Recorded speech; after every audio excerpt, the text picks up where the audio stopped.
Dördüncü söz. Bismillahirrahmanirrahim. Es-salatu imadu'd-din. Namaz ne kadar kıymetdar ve mühim, hem ne kadar ucuz ve az bir masraf ile kazanılır.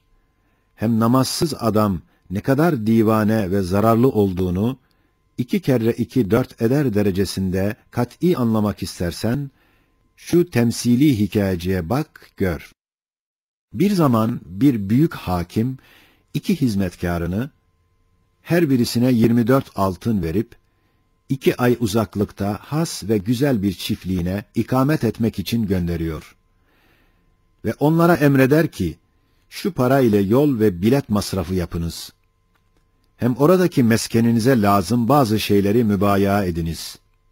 1 günlük mesafede bir istasyon vardır. Hem araba, hem gemi, hem şimendifer, hem tayyare bulunur. Sermayeye göre binilir. 2 hizmetkar ders aldıktan sonra giderler. Birisi bahtiyar idi ki, istasyona kadar bir parça para masraf eder. Fakat o masraf içinde efendisinin hoşuna gidecek öyle güzel bir ticaret elde eder ki, sermayesi birden 1000'e çıkar. Öteki hizmetkar, bedbaht, serseri olduğundan, istasyona kadar 23 altınını sarf eder.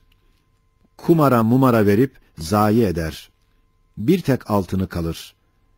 Arkadaşı ona der, yahu şu liranı bir bilete ver. Ta bu uzun yolda yayan ve aç kalmayasın. Hem bizim Efendimiz kerimdir.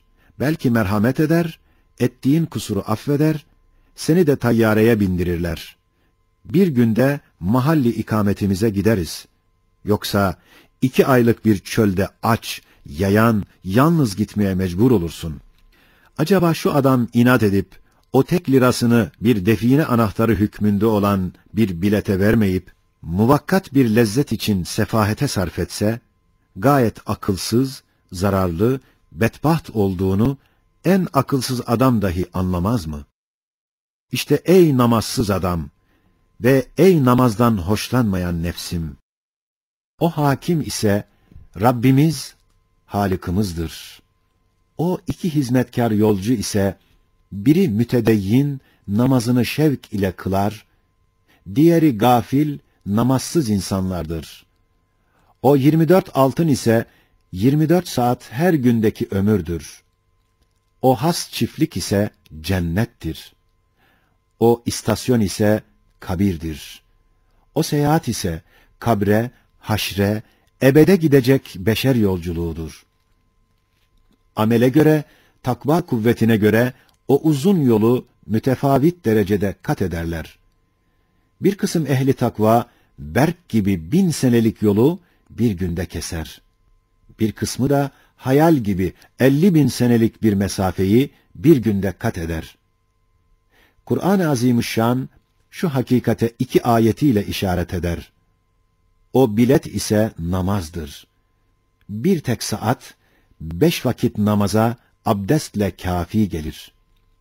Acaba 23 saatini şu kısacık hayatı dünyeviyeye sarf eden ve o uzun hayatı ebediyeye bir tek saatini sarf etmeyen ne kadar zarar eder, ne kadar nefsine zulmeder, ne kadar hilafa akıl hareket eder. Zira 1000 adamın iştirak ettiği bir piyango kumarına yarı malını vermek, akıl kabul ederse, halbuki kazanç ihtimali 1000'de 1'dir. Sonra 24'ten bir malını, %99 ihtimal ile kazancı musaddak bir hazine-i ebediyeye vermemek, ne kadar hilafı akıl ve hikmet hareket ettiğini, ne kadar akıldan uzak düştüğünü, kendini akıl zanneden adam anlamaz mı? Halbuki, namazda ruhun ve kalbin ve aklın büyük bir rahatı vardır. Hem cisme de o kadar ağır bir iş değildir. Hem namaz kılanın diğer mübah dünyevi amelleri, güzel bir niyet ile ibadet hükmünü alır. Bu surette bütün sermaye ömrünü ahirete mal edebilir, fani ömrünü bir cihette ipka eder.